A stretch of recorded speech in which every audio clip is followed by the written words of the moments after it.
sa awa tulong ng Diyos ay narito tayo nagpapatuloy sa gawain.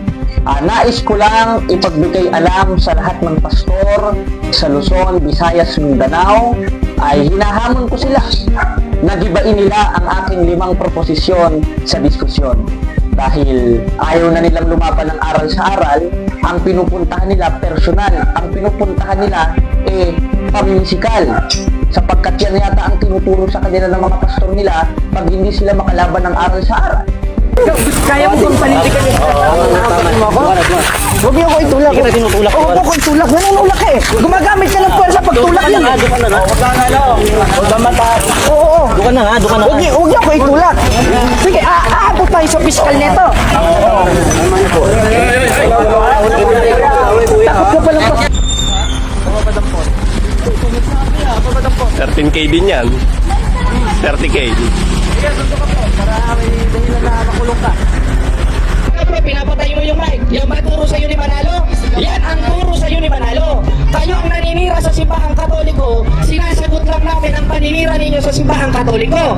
Bakit? Dahil unang-una, sa kanilang pasugo, noong 1954, anong sabi ni Felix Manalo? Dapat na natin itakwil ang simbahang Katoliko sapagkat ay sa demonyo. Nagreklamo ko ba kami? Nangharas ba kaming mga Katoliko?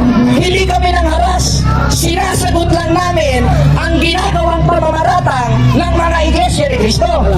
Ayun naman muna ako. Sige bro. Ako nagtatrabaho. Patayin mo na. Sige bro. Dito ako nagtatrabaho sa kanang ingay niyo. Huwag naman dito. Nangangaral kami bro. Oo, nangangaral kayo. Nagpaalam na ako, bro. Ano nga naman ginagawa? Ang ganun ka. Bro, utos ng simbahan to bro. Katoliko ka rin ba bro? Teka lang makinig ka. Huwag naman ka. Nandara naman ang ginagawa niyo. Oh bro, utos namin ng pare yung bro. Mga CFD kasi kami bro. Utos ng pare bro. Pero huwag kayong maninira na maninira. Bro, hindi kami naninira bro. Sinasagot lang namin yung parin. Private property. Private party. Kala ko public bro. Public to. Pero hindi Oh, di ba? dapat maganito dito. Pwede yung bro, basta't public place, pwede kami magkakabit ng speaker. Lalo may otorisasyon naman kami magpaalam. Naka-video kami bro. Unang-una, di na naman kami naninira bro. Meron naman tayo sa batas na sinasabi. Oh. Kaya ang panawagan ko sa lahat ng pastor sa Luzon, marami diyang manloloko. Sa Visayas, lalo na dyan. At sa Mindanao, na inaanyayahan ko kayo sa isang formal debate o doktrinang talakayan, hindi para sa spiritual pride, hindi para itaas ang sarili, kundi upang itaas si Kristo. Dahil kung ang pakikipagdebate ay isang spiritual pride, pagpapatotoo sa sarili, hindi sa Diyos, ibig sabihin pala si Kristo may spiritual pride rin. Hindi rin itinataas ang Diyos, kundi itinataas ang sarili niya. Bakit? Dahil sa 23:15 ng Mateo, nakipagdebate siya sa mga iskriba at pariseo. Nakipagbaka siya. Nakipagsubukan siya. O ibig sabihin pala, si Kristo tinataas na yung sarili niya. Hindi naman yun ang mission niya. Nagkatawang tao siya, nakitulad sa tao. No 14 ng 1, Pilipos 2:5 hanggang 8. Na ayon sa 5:37 ng 1, hindi upang patotohanan ng kanyang sarili, kundi ang Ama ang magpapatotoo sa kanya. Kaya ang pinatotohanan ni Kristo ang Ama sa pamagitan ng pagkakatawang tao niya at pangangaral niya. Ganoon rin kaming mga Katoliko. Ganoon rin kaming mga Catholic faith defender. Ang itinataas namin, si Kristo, na si Kristo nagtataas sa Ama. 3:14 ng 1, at kung paanong itinaas ni Moises sa ilang ang ahas, ay gayon din kinakailangang itaas ang anak ng tao. Sino yung anak ng tao? Hindi naman pwedeng si Perion. Hindi naman pwedeng si Manalo. At mas lalong hindi naman pwedeng yung mga pastor ngayon ng demonyo na inirehistro lang ang kanilang simbahan sa Security and Exchange Commission. Ang itinataas natin na anak ng tao, yung tunay na Diyos na naparito sa 5:20 ng unang 1, at yun ang ating Panginoong Hesukristo. Sa pamamagitan ng pagsunod sa kanyang utos at pagpapakilala sa kanya, ayon sa 3:10 ng Efeso, sa pamamagitan ng simbahang itinayo niya. At isa sa dapat ugaliin dun sa simbahang itinayo niya, sa 2 Korinto 14 hanggang 5, yung pakikipagbakang hindi laban sa laman. Ang ginagawa ng mga pastor na ito, dun sa mga miyembro niya, parang kinukonsinti nila na pisikalin kami. At hindi naman na yan, normal na yan. Hindi naman nabago yan sapagkat unang siglo pa lang si Esteban, unang martir ng simbahang Katoliko, unang Kristiyano. Anong ginawa? Pinagbabato habang nakikipagdebate. Ang ating Panginoon Kristo, pinako sa krus ng Imperyo Romano. Ganoon rin ang mga apostoles. Ganoon rin ang mga martir ng simbahang Katoliko. Malamang susunod ako dahil nakita nyo sa video na talagang nandadahas sila. Kaya ang hamon ko, kaya nyo bang gibain ang aking ilalatag na 5 proposisyon para sa isang maginoong debate? Ang venue natin sa Plaza Binyan, o sa Binyan Laguna, o sa Plaza Rizal. Una, ito, unang proposisyon ha, patutunayan ko na ang simbahang Katoliko,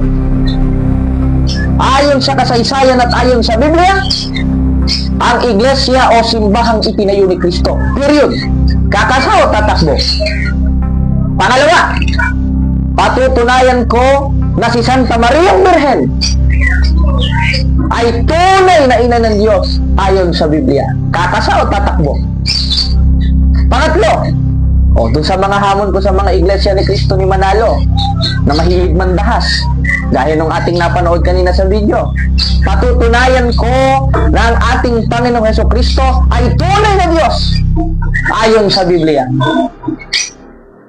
Pang-apat na proposisyon, patutunayan ko na ang rebulto ng mga santo ng Iglesia Katolika ay hindi Diyos-Diyosan at hindi sinasamba ng simbahang Katoliko ayon sa Biblia. Panglima, patutunayan ko na ang banal na Eucharistia ay literal na katawan ni Kristo at dugo ayon sa Biblia at referensya.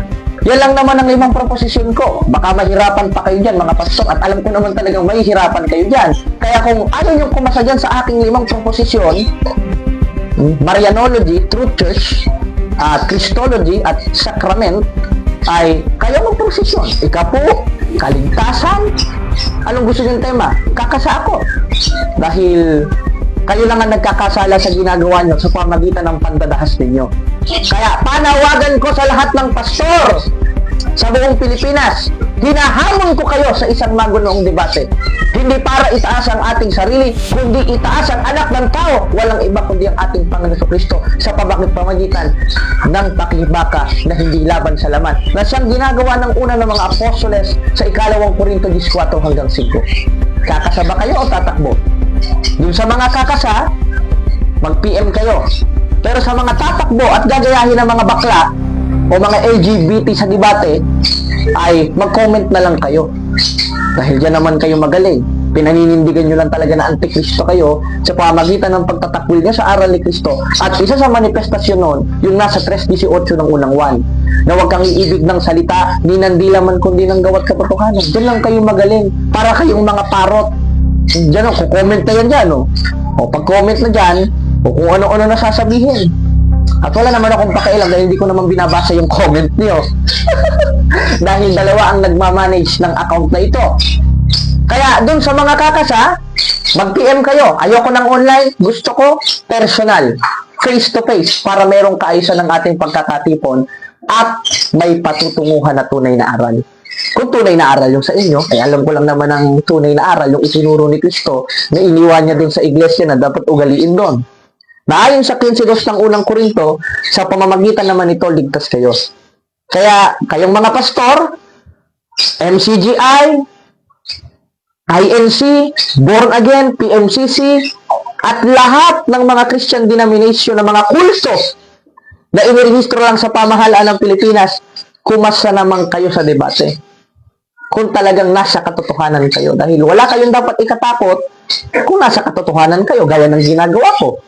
Pero, yung ginagawa ninyo sa amin, na siyang ginawa rin sa aming Panginoong Hesukristo at sa mga apostoles na persecution, dinadahas, patunay lang yan, nasa Diyos kami at kayo ang mga antikristo sapagkat ayaw niyong sundin ang pakibakang hindi laban sa laman sa 2 Korinto 14 hanggang 5. Kaya mga kapatid, maraming salamat sa Diyos. Ako po si Jared Almasora, Defensor Katoliko. Mabuhay ang simbahang Katoliko. At sa mga pastor, tara pastor, debate tayo.